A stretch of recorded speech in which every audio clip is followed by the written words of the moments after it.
বন্ধুরা, রাজুর এই ছোট্ট গল্পটি আপনার জীবন বদলে দিতে পারে। এই গল্পটা পুরোটা শুনবেন, অনেক মোটিভেট হবেন। আশা ও সাহসের গল্প। লালমাটির সন্তান সুদূর পশ্চিমবঙ্গের প্রত্যন্ত এক গ্রামে জন্মেছিল ছোট্ট রাজু। তার গ্রামটি ছিল পাহাড়ের কোল ঘেঁষে, যেখানে লাল মাটির পথ আর সবুজ গাছের সারি মিলে এক অদ্ভুত রূপের সৃষ্টি করেছিল। কিন্তু প্রাকৃতিক এই সৌন্দর্যের মাঝে ছিল কঠিন দারিদ্র্য।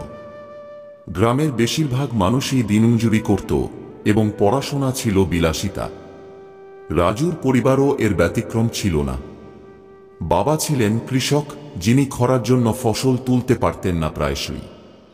মা অন্যের বাড়িতে কাজ করতেন সংসারের খরচ চালানোর জন্য। তবে রাজুর ছিল এক অদম্য স্বপ্ন। গ্রামের স্কুলে সে প্রথম থেকেই খুব মনোযোগী ছাত্র ছিল। পড়াশোনার প্রতি তার অদ্ভুত টান ছিল। সে জানত, শিক্ষা ছাড়া এই দারিদ্র্যের চক্র থেকে বেরোনোর কোনো উপায় নেই। যদিও তার বই কেনার সামর্থ্য ছিল না, তবুও পুরনো বই জোগাড় করে বা স্কুলে শিক্ষক থেকে জেনে নিয়ে সে প্রতিদিন নতুন কিছু শিখতে চেষ্টা করত। কিন্তু সমস্যা তখনই শুরু হলো, যখন রাজুর বাবা হঠাৎ অসুস্থ হয়ে পড়লেন। সংসারের অবস্থা তখন ভয়াবহ রূপ নিল। রাজুকে স্কুল ছেড়ে দিনমজুরির কাজ নিতে হলো। গ্রামের জমিতে মাটি কেটে রোজগার করত সে। পড়াশোনার জন্য আর সময় থাকত না। তবে তার মধ্যে আশা ছিল অটুট। কাজ শেষে বাড়ি ফিরে গভীর রাতে সে তার বই নিয়ে বসত। ক্লান্ত শরীরে পড়া সহজ ছিল না, কিন্তু মনোবল ছিল অটুট। একদিন গ্রামের স্কুলে এক নতুন শিক্ষক এলো। তার নাম ছিল মৃণাল স্যার। তিনি রাজুর প্রচেষ্টা দেখে মুগ্ধ হলেন। মৃণাল স্যার বুঝতে পারলেন যে রাজুর মধ্যে অসম্ভব প্রতিভা আছে, শুধু দরকার একটু সঠিক দিক নির্দেশনা ও সহায়তা।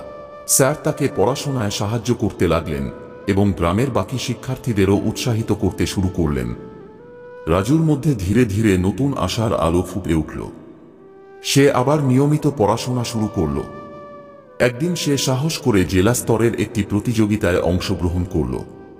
প্রতিযোগিতার বিষয় ছিল সাধারণ জ্ঞান এবং বিজ্ঞান। রাজু দিনরাত পরিশ্রম করে প্রস্তুতি নিল। তবে তার প্রতিযোগিতায় অংশ নেওয়ার খরচ জোগাড় করাও কঠিন ছিল। কিন্তু তার মা তার সমস্ত সঞ্চয় থেকে কিছু টাকা তুলে দিলেন, বললেন, তুই পারবি রাজু, এই গ্রাম থেকে তোকে এগিয়ে যেতেই হবে। প্রতিযোগিতার দিন রাজু যখন মঞ্চে উঠল, তার মনে ভয় ছিল। এত বড় শহরে এসে সে প্রায় ভুলে যেতে বসেছিল সবকিছু।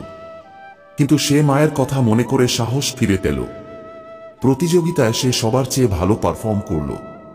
শেষে রাজু প্রথম হল। তার এই জয় শুধু তার নিজের নয়, পুরো গ্রামের ছিল।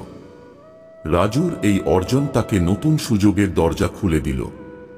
সে জেলা স্তরে বৃত্তি পেল, যা দিয়ে তার পড়াশোনা চালানো সহজ হয়ে গেল।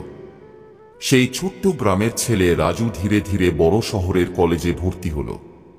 সেখানে গিয়ে তার জীবনের মোড় ঘুরে গেল। কঠোর পরিশ্রম আর মেধার জোরে সে উচ্চশিক্ষা অর্জন করতে সক্ষম হল।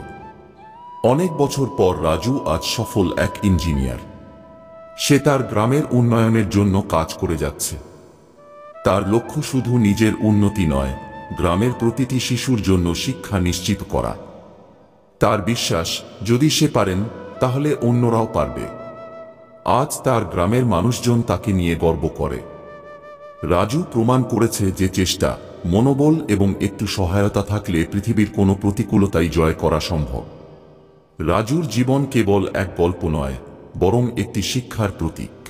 দারিদ্র্য বা প্রতিকূলতা জীবনকে কঠিন করে তুললেও সাহস, মনোবল আর আশার মশাল জীবনের অন্ধকারকে আলোকিত করতে পারে।